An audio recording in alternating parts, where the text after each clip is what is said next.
What does the stock market tumble mean for real estate? When the stock market starts to go down, does it impact my property? Should I sell quickly or should I hold on for dear life?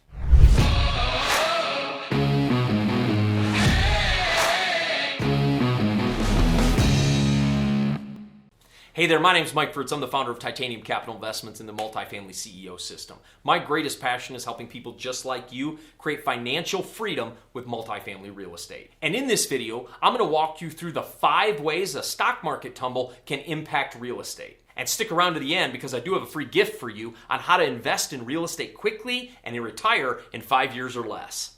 The number one way the stock market impacts real estate is actually in the perception of the consumer, not actually in real life. So when people see the stock market falling, they assume that means all the economy is falling, and so they don't buy real estate anymore, or they hold on to their money. So anytime they see the stock market go down, they start to hold on to their money and hold back and don't do anything. And so often, it's not even the stock market's impact on real estate, it's the stock market's impact on perception. And that perception changes behaviors, and those behaviors impact the market. And so when behaviors stop, meaning people aren't buying and people aren't selling real estate, the market starts to go down. Because what happens when people stop buying is supply catches up with demand. And anytime supply catches up with demand, we have a decrease in prices. And so it's interesting, stocks and real estate, what's the relationship? It's often primarily in the mind of the consumer. And when the mind of the consumer sees a change, they'll often start changing their buying patterns. This actually comes into play also with a change in administration. No matter who you like on which side of the political lines, a change in administration will always slow down an economy. Because often people, when their party don't win, they hold on to money because they want to see what's going to happen. So many things change the mind of the buyer and the consumer. But the truth is, all of that doesn't really affect the real estate market directly, other than it affects the minds of people, which affects the real estate market. It's a ricochet effect. It ricochets off the mindset, changes behaviors, and that impacts the real estate market. Because the truth of the matter is, if the stock market crashed and we all kept buying houses and creating supply and demand, my friends, it can't go down. But it does often because it changes up here. Which leads me to my second point, which is that perception. When I'm looking at my stock app on my phone and I'm scrolling through and seeing what the stocks are doing, and I see things starting to decline, as an investor, I get nervous. And anytime I get nervous, usually we freeze. It's like when you're walking down a trail in the woods and you hear a sound, your initial thought is to freeze and listen. It's the same thing in the stock market. When we see things go down, we freeze, we hold on. But can I tell you an investment tip with your perception? When you see stock market go down and people freeze, run 3 times as fast.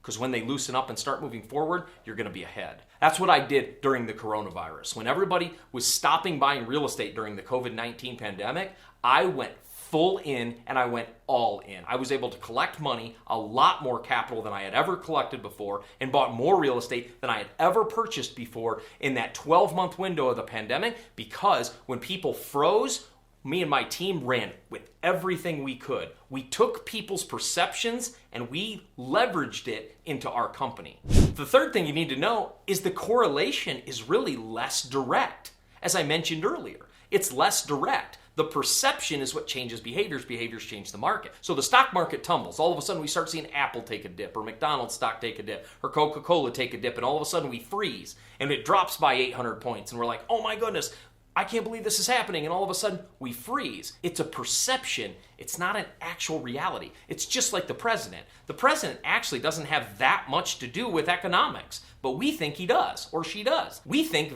whatever they decide is going to change the economy. The truth of the matter is, buying patterns change the economy. The only thing the government can do to shift the value of what we own is by printing money. And because they're printing money right now, it is going to devalue the dollar. So where our dollars are placed are way more important inside of a government printing economy. When a government's printing money, the dollar is devalued. So our dollars need to be parked in something that doesn't lose value or has a continued increase in value, which is real estate.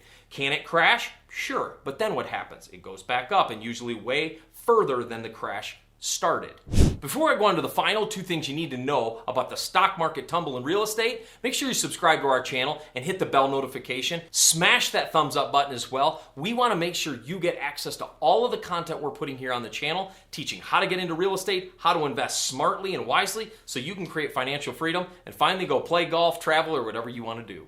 But instead of looking at the stock market to dictate real estate decisions, here's what I want you to look at. I want you to look at jobs. If companies are adding jobs, the market is growing. I used to live in a little town in Indiana called Elkhart, Indiana.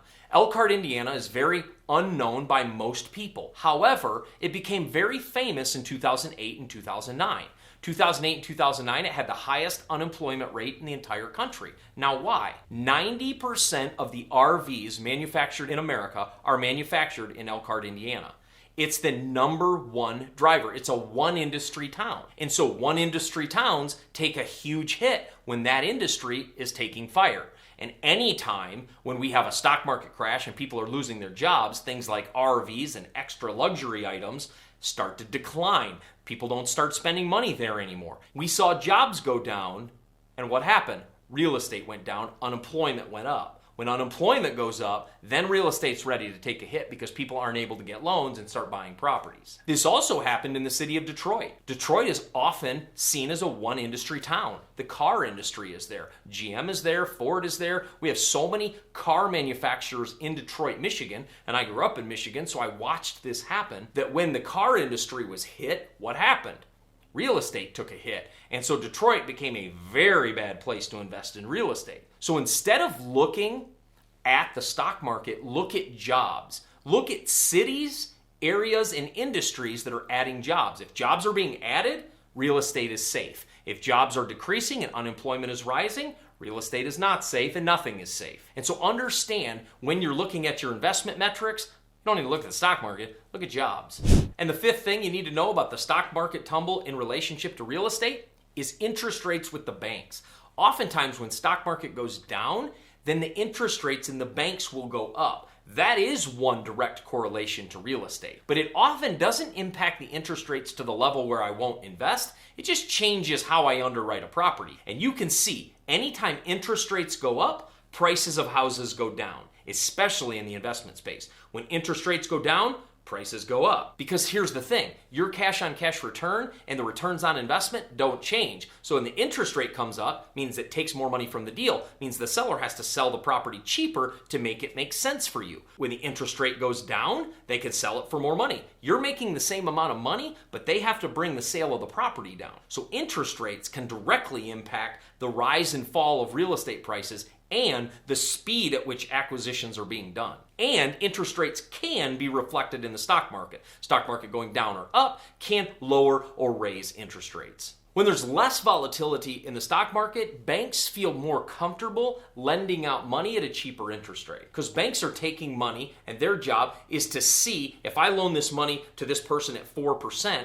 and it crashes, and then all of a sudden money's costing me 6% to get, I'm losing money by loaning money to you. And the stock market can dictate that. In fact, this recently happened to me. My lender, I was talking to them when the stock market started to dip about a year and a half ago. Then I started to see interest rates rise a little bit. And then the stock market came back up and they leveled out again. When COVID hit, banks didn't know what was going to happen. So they jacked up interest rates, and then all of a sudden interest rates tanked. They fell down to lower than we've seen them literally in my lifetime. We got our personal residence, my wife and I, at 2.8%. It's almost free money. And the same with real estate investing. A lot of our deals we're getting in the 3s and 4s. That is so cheap. We're able to really make really good deals on properties. But remember what I said, low interest rates, high value. So a lot of these properties are being sold for a much higher rate than they're probably worth. And oftentimes low interest rates can give buyers a real leg up, and they begin to get a little cocky in the market and jack their prices above where they should be. The other reason why banks kind of change their interest rates with the stock market, when the stock market starts going down, they lose the confidence that people can pay back the loans. When the stock markets are going well and people are having jobs and people are working, they feel much more comfortable with people being able to pay back those loans. I also want to give you a free gift for tuning in today. I have a free 60-minute training, the free multifamily masterclass. I believe everybody should be investing in real estate, and specifically multifamily real estate, due to the power of that asset class and its ability to produce cash and appreciate and value. In this 60-minute training, I walk you through exactly how to do that. So go into the description, click the link, freemultifamilymasterclass.com, and head on over to the training.